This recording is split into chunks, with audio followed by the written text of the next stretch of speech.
Hey, God Almighty, it's a Sweat Equity podcast coming from the Toko Works office, otherwise known as Toko Baga Consulting, my small, medium business consulting company out of Ybor City, the cigar city in an enclave of Tampa.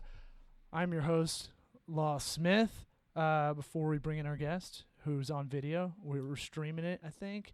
We're definitely recording it on mine, possibly streaming it on her phone.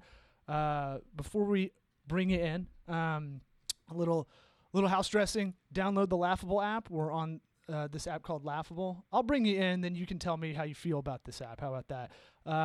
Our guest today, as you read on the title on your phone, is Samantha Gant. Say hello. Hello. You got to get right up in there. Oh, hello. Yeah, Is that see, better now you can hear yourself, right? Yes. I don't have great equipment, so you got to just, I was told, if you don't have good equipment, you got to talk like it's a robot wiener. Like right up in the hole. Okay. Yeah. Okay. If it was a robot wiener.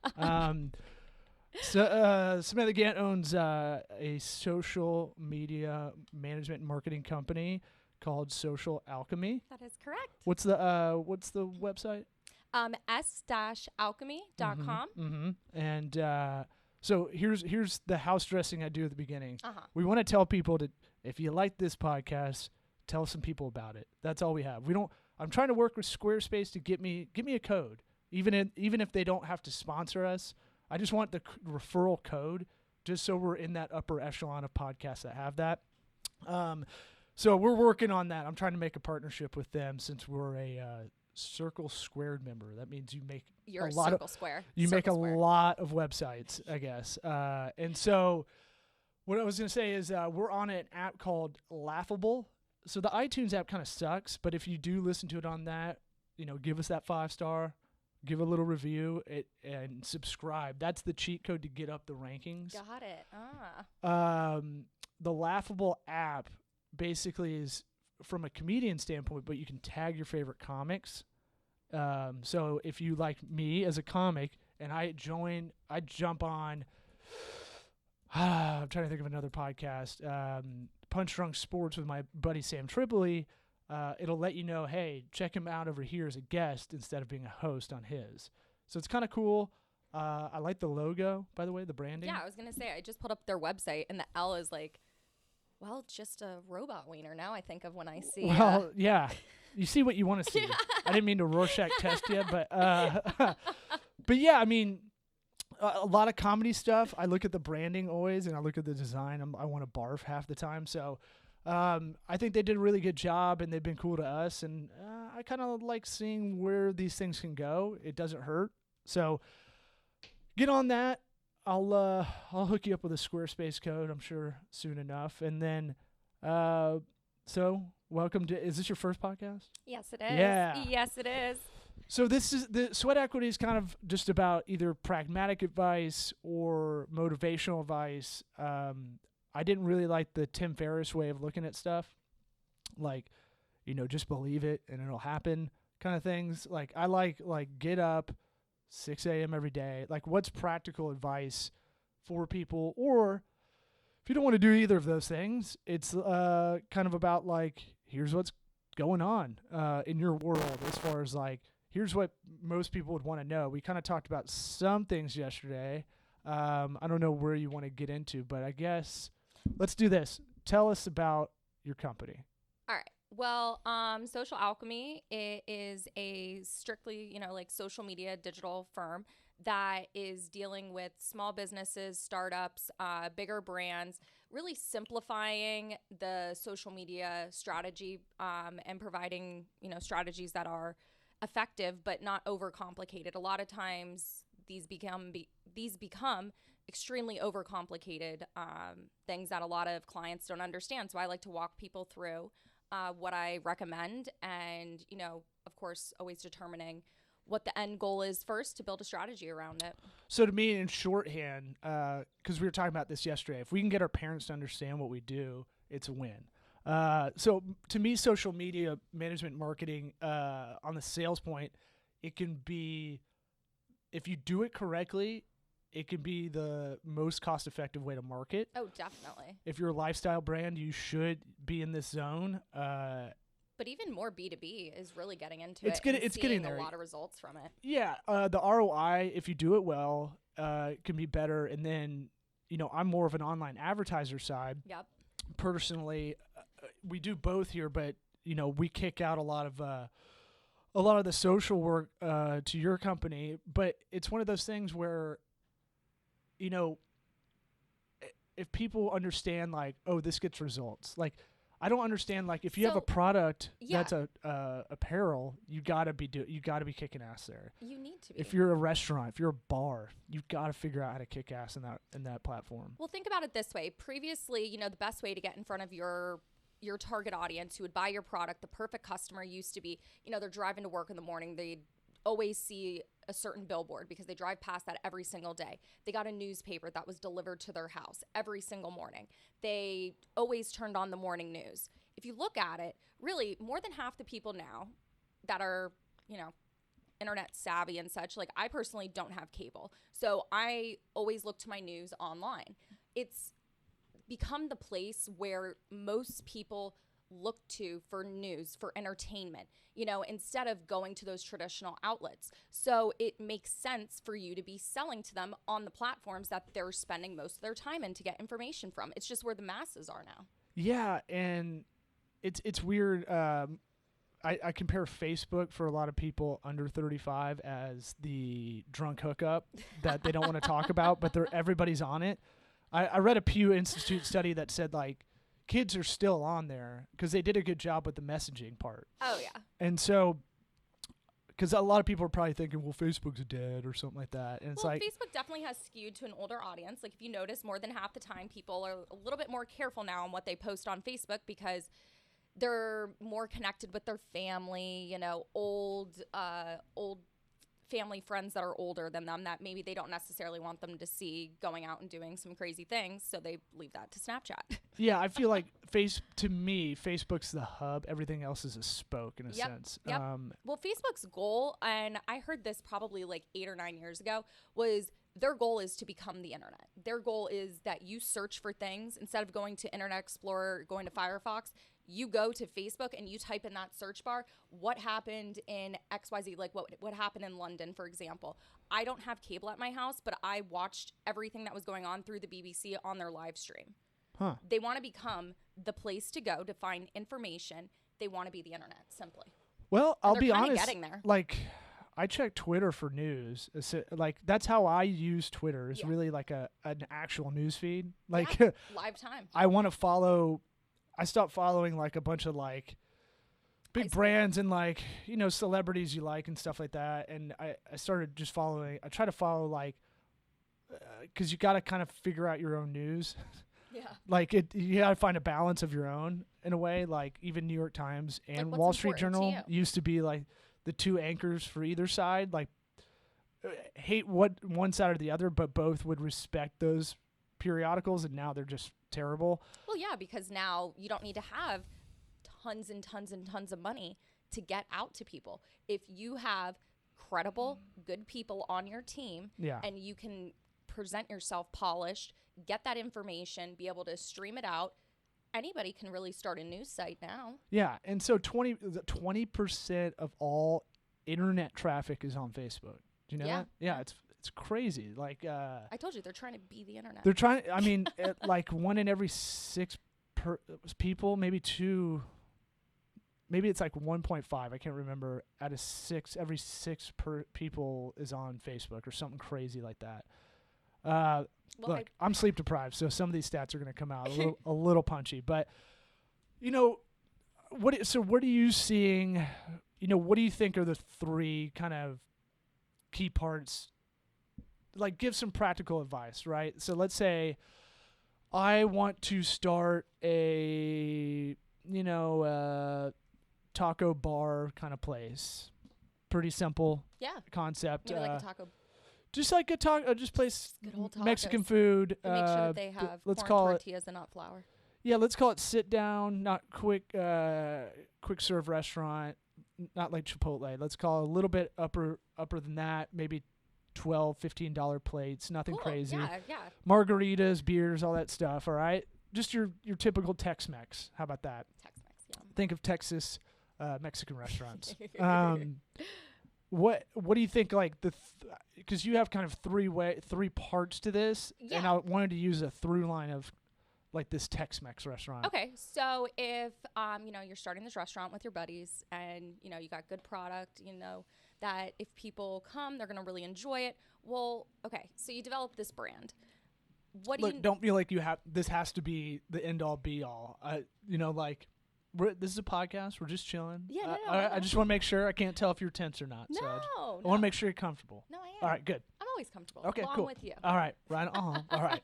So, all right. But yeah, so basically, like, what I suggest is always the first thing that you need to do is figure out what your end goal is with your social media strategy. Is it that you just want brand awareness? Is it that you want people to come through the door? Is it that, you want to develop something that's going to make you kind of quirky and a little bit out there? There's a lot of different ways that you could go about that. But typically, you always need to develop a content strategy. So whenever you start thinking about what kind of posts you're going to do and stuff, you really need to develop a voice for your brand. So figuring out what is truly authentic to you in that restaurant and what makes you a little bit different.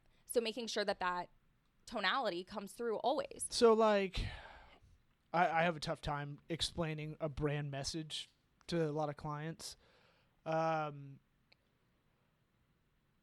So it's tough because a lot of people don't know who they are, what they are, why they're different. Those are the basic things of you opening a restaurant. Now, they can say it, but copy online is way different. Oh, definitely. Right? Developing that, yeah. And then the voice. I'd always default, if I don't have a voice for a client, I always default to, like, trying to ghostwrite, like, a 19-year-old chick. Very happy. If it's a lifestyle brand. Yeah. Very happy, a lot of emojis. A lot of emojis. Emojis, I think the stat I got on that's like 5 to 8% better engagement if you have emojis in your post. Yeah, or even email marketing in your subject line. It's the universal language. It is. Did you know that? Yeah, well, pictures mean more than words. So, right. We're going backwards. We're going back to hieroglyphics. But so I guess, so if you met up with someone, I'm trying not to get my frustrations out there because social media is it's an animal. It's tough. It's always changing, so you need someone like yourself that knows what's going on. Like, I don't know Snapchat, and I talked to you about it. I'm like, I feel like old man, like one of the old men in the Muppets. Like, old man just in like, the Muppets? I don't get it. I don't like it. I don't need it. Like, well, actually, to tell you the truth, Snapchat's kind of right now struggling a little bit because of the way that, Instagram took their main way of how Snapchat interacted, which was the stories. Now, Instagram has that, and about 2 weeks ago, maybe a week ago, Facebook just rolled out with that, and Snapchat is seeing a struggle happen. Yeah, I mean, it's an interesting story to follow. Like, I like what they're doing as far as, like, making spectacles and stuff. Oh yeah, no, those spectacle things were so cool. They'd have, like, the little pop-up shops around. For those that don't go and buy them. For those that don't know, it's sunglasses that would Snapchat your day, right? Yeah, so basically they're like sunglasses that you put on, and then there's like little cameras in the sides, and they're like really like retro too. If you looked at like 70s or 80s kind of sunglasses, they kind of look like that. Yeah, which was so cool. And basically what they did was a campaign where different, metropolitan areas would have basically these pop-up ATMs that you could buy them from. And then that was their campaign. To tell you the truth, I'm not sure now if you can order them online or not, so you can check and see. But that was their initial launch campaign, and it was very successful because, people wanted the product that not everybody could get. It's not like you just had to wait in line for that new Apple phone. You had to know where these spots were. Well, they're like the first to really make tangible things out of a social media network. Right, definitely. So definitely, I think that's interesting. But I cut you off. Yeah, but three parts to kind of so we talked about content strategy. Then obviously, you want to increase engagement. So you have this great content and everything, and you're talking in your brand tonality, you're staying consistent, you're posting a variety of content. Well, it's great that it's there, but you want people to start building a community and talking on your page or, whatever platform you're on, but you want people to start interacting with you. Right. So that you can start talking to them. It kind of becomes like also like kind of a customer service platform. Oh, yeah. Because you learn so much about what people love about your product. Like, you know, if you post a picture of those margaritas and you're getting a lot more likes than maybe like a strawberry margarita, Okay. then you're going to know that people like that regular margarita better, and maybe you need to make an adjustment to that other recipe. Right. It gives you insight like that, and you get to talk to your customers one-on-one without being like, oh, fill out this survey. So yeah, I think engagement's huge. yeah, and it builds brand loyalty if you're Exactly. talking to your customers in real time. If you can get back to them within a day, they're pretty grateful for that. Oh, definitely. There's a lot of people that are lonely, I guess. Okay. I'm like, I need you, Taco King. Yeah. Oh, is that the name now? Yes, we're going Taco with? King. All right. So Taco King, TK, TK. as the peeps call it. So it's that thing of like you get market research out of it. And with the engagement, I can do the Facebook stats, but like every like gets like 5% more like reach. So every time somebody like interacts with something, I'm sure that everybody here probably has Facebook, at least the bare minimum. As you're going through it, here in this room, all two of us. All two of us. Well, I mean, everybody listening, hello world. But basically, every time that you like something, somebody that you're connected to is gonna see, oh, Susie liked Taco King's margarita post. Like, then they're gonna be like, oh, what is that place? I like Susie. She has good taste in things. Then they dive in and start looking around, and then they start interacting. So it becomes kind of a domino effect. Yeah, and I actually like social media.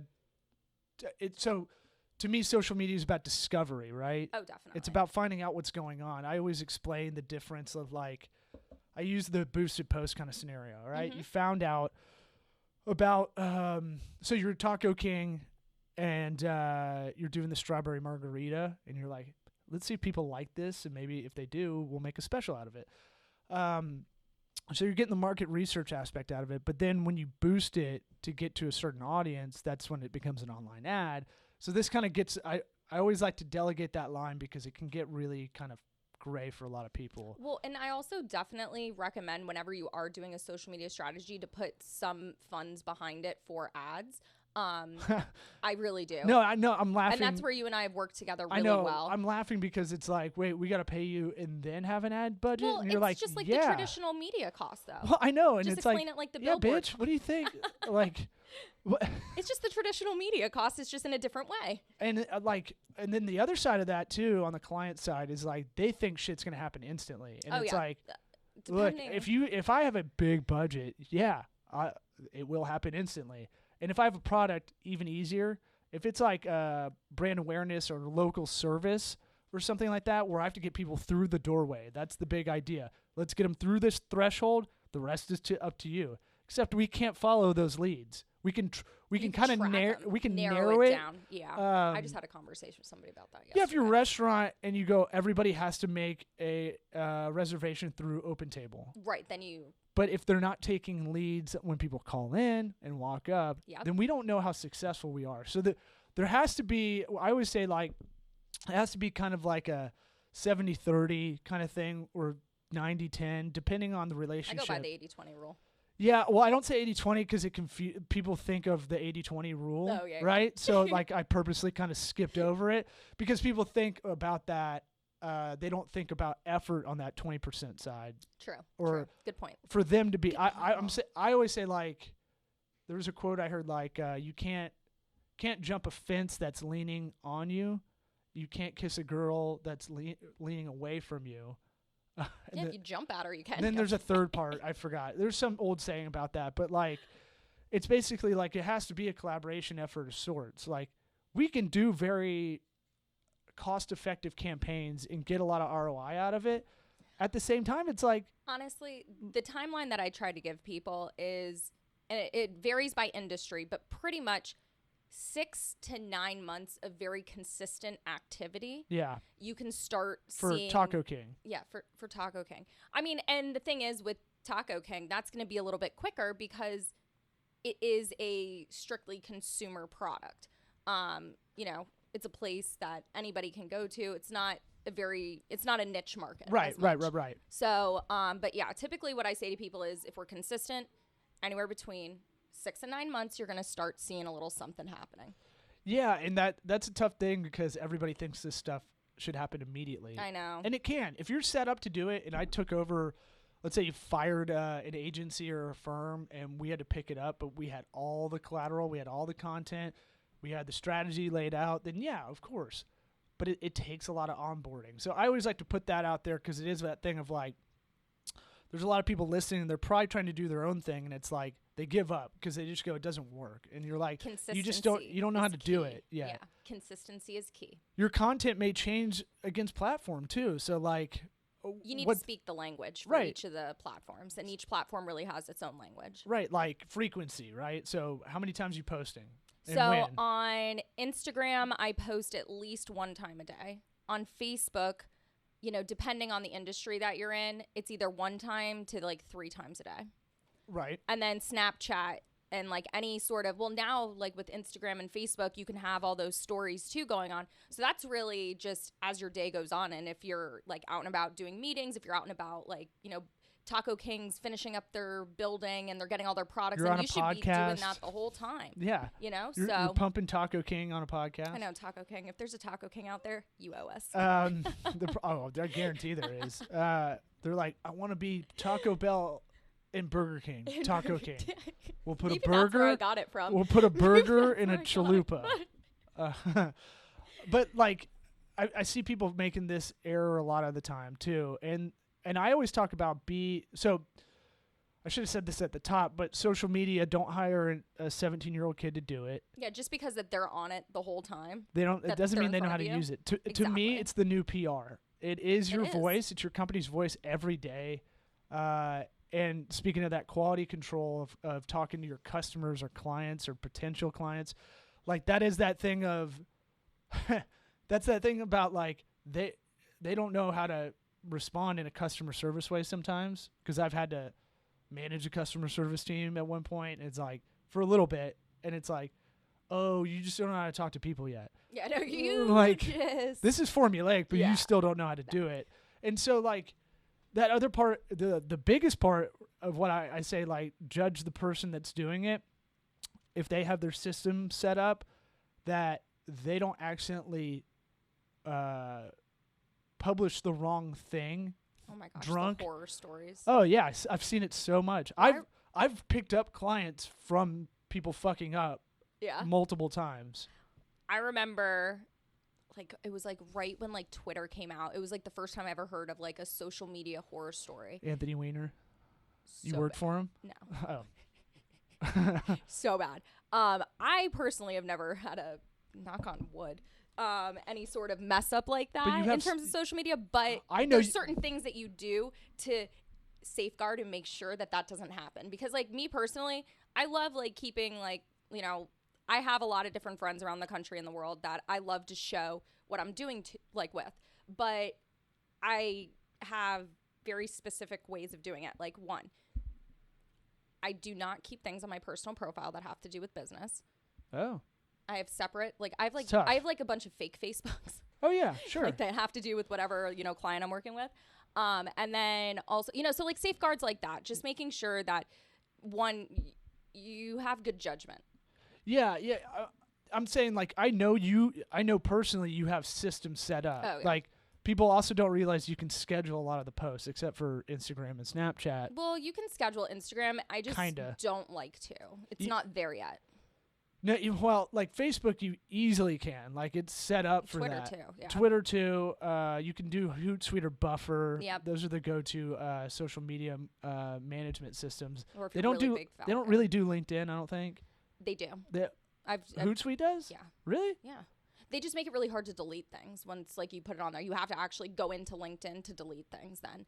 Yeah, so but I know also you schedule ahead of time. Oh yeah. So you create like, and this makes it more cost efficient for clients too, that you're doing all the content in a week or 2 weeks ahead of time or a month, whatever you're doing. Depending on the client. But you do it all in one fell swoop. It's like that's how I do it. Same with online advertising campaigns. Same with websites, branding, identity. I'd rather get a lot of it done in like a 4-hour glut, and then follow up every day. I was gonna say, because then what you do is like it allows us to, one, make sure that we're consistent with the content that's going out. Let us spend time listening and planning for the future. Yeah. So making sure that, there's no weird comments coming in, or, if somebody shares the page, we know we can react to it right away because we're not worried about what's the next topic that we're going to post about. Then additionally, it allows for, like, just because like something's scheduled ahead of time, if something unexpected comes up, you totally can post live, and do that sort of thing. So that's really important. But also you have to stay ahead, especially on like Instagram, Facebook, and everything. Hashtags stem from Twitter, and every other social platform really picked up. Well, it really stems from programming. Well, there you go. Yes. Which is But weird. That's a thing. There's like certain things that you can do. Like there's certain parameters by the with way, hashtags. Side note, I had a kid on an old phone tell me that was the hashtag sign on the phone. Oh my God, are you kidding Not me? the pound. And Not I was the like, pound. oh, wow. You're Yeah. like, thanks, dude. You've only been alive since Twitter. I know. You've only, isn't that scary? Weird, oh my huh? God. All right. So I The cut you Twitter off. babies. But like also you always have to stay kind of ahead of the curve in terms of hashtags. So like every week I spend a lot of time doing hashtag research because there's very specific parameters that you want to stay within for certain industries in terms of how to know if something's trending. Like, and then using certain hashtags to make sure that, one, you're not like annoying your current audience, Right. but you're still growing your audience. Yeah, I was. So scheduling ahead of time helps me. Like hair salons, because I've done that and I've consulted like over 30 salons. Like hair salons should be on Instagram and figure out a hashtag strategy. Like whatever your city is, it'll be go hashtag your city, whatever the name of your city, and then put hair, put stylist, put coloring, hair coloring, whatever. Definitely. Those, because you have to think now. You got to think like a user that doesn't know you. What would they look up? And they might look up Tampa hair. They might look up. Think about it like a keyword strategy. Yeah. Well, see, I try to make it. I don't want to say keywords because that people hear certain like trigger words for computer related stuff, and they just kind of. So, I say like just try to think of what phrases or words. Fuck it. Be curious. That's really what it is. Because you can guess all you want, but you have to be curious. Like, hey, I know this works for other businesses. That's what I tell everybody. This can work, right? So why don't you be curious and figure out what hashtag strategy you should have? Which sounds silly as an adult male to say out loud, but I know it works. So to me, it's not as crazy, Also, like in addition to like researching those hashtags, it's really important to figure out, like, for example, like Tampa, there are a few really great just Tampa themed Instagram accounts. Yeah. Making sure that like if you have certain events going on. Yeah, Igers, Igers. Or like there's Tampa. like one, I think it's like secrets in every of Tampa city. Bay and like stuff like that. So like a lot of those accounts really do have a great following. So strategically tagging them in certain things and using their hashtags to give them an exposure to you so that they can expose you to their network is hugely important too. So researching that, making sure that you're staying up with, whoever in your industry and locally is somebody that you can work with. So to kind of go to the first part of the kind of 3 areas for how you kind of break down social, I call it social media management marketing because they're kind of the same thing, but I like pointing out it's two different. There's 2 different parts to it, right? And so the content strategy part, I say, look, this is social media management marketing. That's your brand's voice. That's your PR now for the most part. And that's what a lot of PR companies do is handle that for you a lot of the time now. The other side of that is I say, create content like you're your own magazine editor. Oh, definitely. So you're always going to have staples. If we're Taco King, we're always going to push drinks. We're always going to push food. Maybe a live band once a week. Live band, if we do that. Are we doing that? Yeah. Taco King? Okay. Heck yeah, we got a big stage in the back. What are you talking about? Yeah, the nacho fries. That's what they're called. Okay. And so nacho fries are playing this Friday. Come up, doors at 8, whatever. And so you have events. Let's just say events because that's easy. Yeah. So all right, we've got 3 things right there. That'll always be there. And then a 4th thing can be behind the scenes because Instagram, Pinterest, not so much actually. let's say Instagram, Facebook, they like seeing what's going on in the kitchen. Yeah, like what's going on with the staff. What makes your tacos so good? Your staff is everything you do well is a marketing opportunity. Is another kind of trope I throw out a lot. And if people really like your staff, they might come up there more than the food, right? Definitely. Because the staff is part of the experience, the CX. The customer experience. So you have to work on the whole experience if people like the food, but the thing that's going to take them, that's going to get them over the hump is the staff being fun and relatable. That could win people through the door over time. Oh, right? Definitely. So, especially if you don't have high turnover and they know that Pierre, that's French. Never mind, we're going the wrong way. They know that that bartender's always going to be there, that sort of thing. And it also is a testament to your business if those people are sticking around, right, and building that relationship with the customers. Right, build a story around them if they're cool with it. Yeah. Hey, this is a chef that came from blah blah blah, and here's the story, and here's what he's into. I do some work for an ice cream shop on Anna Maria Island that's been there for, I think they celebrated their 26-year anniversary. We're going on 27 years, and they have such a great staff. I talk about their stories so much. Yeah. And we do so much behind the scenes too, because they make all their ice cream on site. So their main manager and I are always filming videos of that, boomerangs, funny different ways to show it. Right. Just really showing that culture. And we get a lot of great responses from that. Yeah, people gravitate towards that. You know why? Because people want to see people having a good time, and knowing that anytime they go there, it'll exude a good time is kind of the lizard brain part of this. Yeah. Where people see that all the time, over and over and over and over. Consistency. Consistently. Saying the same thing, but in a different way. Yeah. Over and over again. And then easy other. I'll throw out some other easy content storylines, and then I won't cut you off.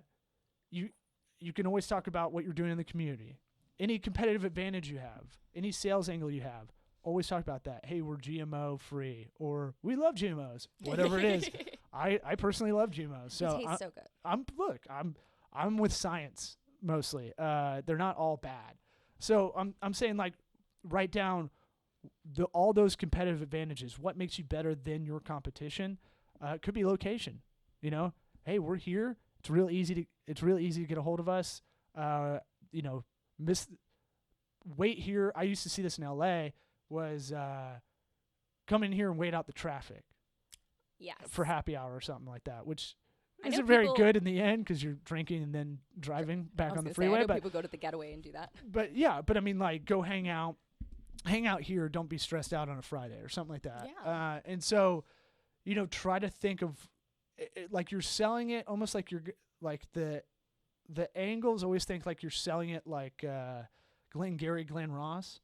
You're really trying to make that sale, but then when you write it, it needs to be massaged, and that's kind of, I'm speaking very generally. This can get as complex as you want it to get, and that's why people need your company to kind of fill in. Yeah, I mean, I like to keep things as simple as possible, but it is not a 1, 2, 3, here you go, right, kind of thing. Yeah. So. But I really like to explain to people in the most simple way possible, because a lot of people come to me because in the past they've gotten so frustrated. They don't understand the analytics that they're given them. They're given a packet and it's like a beautiful presentation, but they're like, I have no idea what any of this means. Right. What they is don't reach? want to take and they don't want to take the time, or when they do go back to ask them, they're like, oh well, it's da da da da da da da, and then they hang up the phone, and then they're like, I'm still confused. So a lot of times I've had people come to me, ask me, can you just slowly explain to me what's going on? And that's one of the things that I love to do. I like people understanding what I'm doing for their business, so that we can work together on it, because nobody knows their brand better than my clients. Right. And then I can just kind of massage it and make sure that everything looks polished, professional, and is properly set up. And all business owners that really give a shit about their business, and even if they don't, they want to make money, you have like a therapist, you kind of have to sometimes you'll have to pull it out of them. You're going to get them to say what they're trying to say over time. Oh, definitely. And sometimes it's hard to articulate over and over. But to take you the difference between you. I know there's so many social media companies or whatever, PR companies, digital PR companies. There's a lot of red flags with these, and I feel like the first hurdle that's hard for both of us to get over is that, like, hey, this isn't just silly. Like, this is business. Like, you can fucking crush it on social media without spending any money if you do it really organized, really planned. You have all the collateral. You got the photos and videos. You know your brand inside and out. You got the content storylines. But I feel like, and this is the fight we're trying to do over time, is really provide customer service in a really faceless kind of industry of digital services, for lack of a better term. Oh, definitely. Like explaining reporting, right? Reports and analytics. Like sitting down and going, okay, here's what this means, like a lawyer or an accountant would do. Yeah.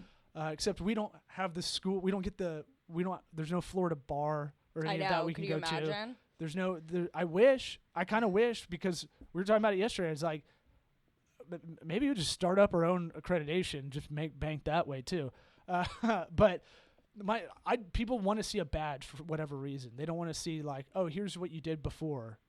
For whatever reason, like, oh, you went to this school and got this means more than the actual stuff you did a lot of the time. Yeah. And you have to go, hey, no, hey, look over here at this.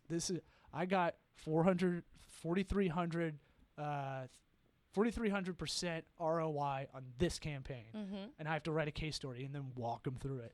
Anyway, there's a lot of jabronis out there. Yeah, no, definitely. So what I typically say people should kind of look out for is when somebody self-proclaims themselves as a social media expert, a social media guru. I hate that word, because even though like somebody may know a little bit more than you about something, by no means in this extremely fast-paced, ever-changing industry is somebody going to be on top of it, unless that like you work for Facebook and you are like the person who's sitting there saying, this is what's going to happen next. This is what's going to happen next. But the kind of thing like in our industry. And you and I actually have those relationships because we proactively looked at them. I know.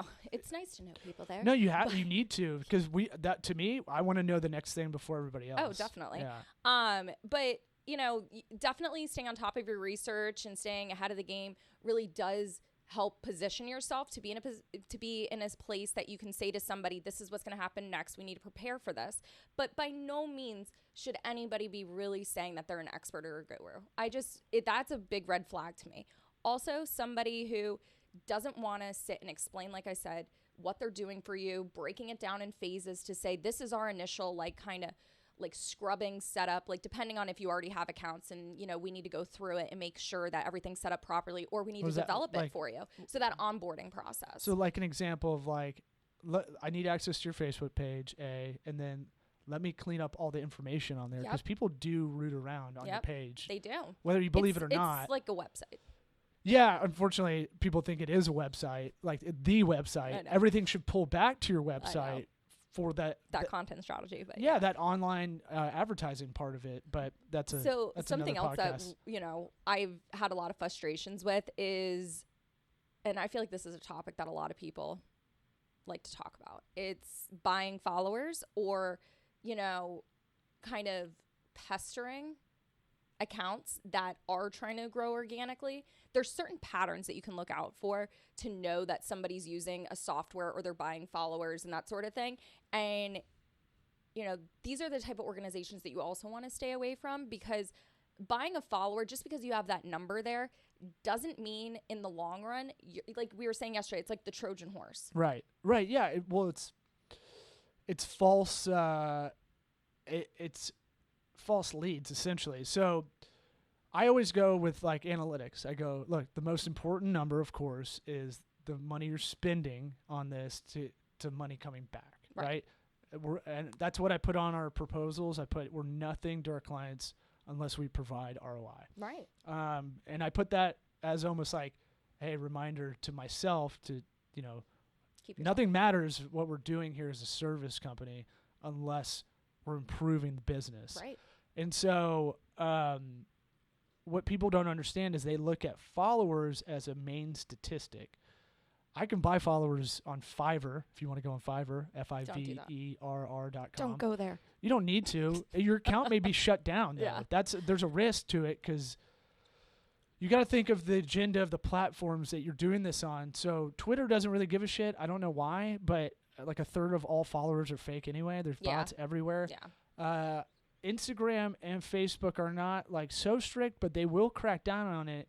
And if they see it multiple times, they'll shut your account down, which you can just lose all the work you did in a lot of ways.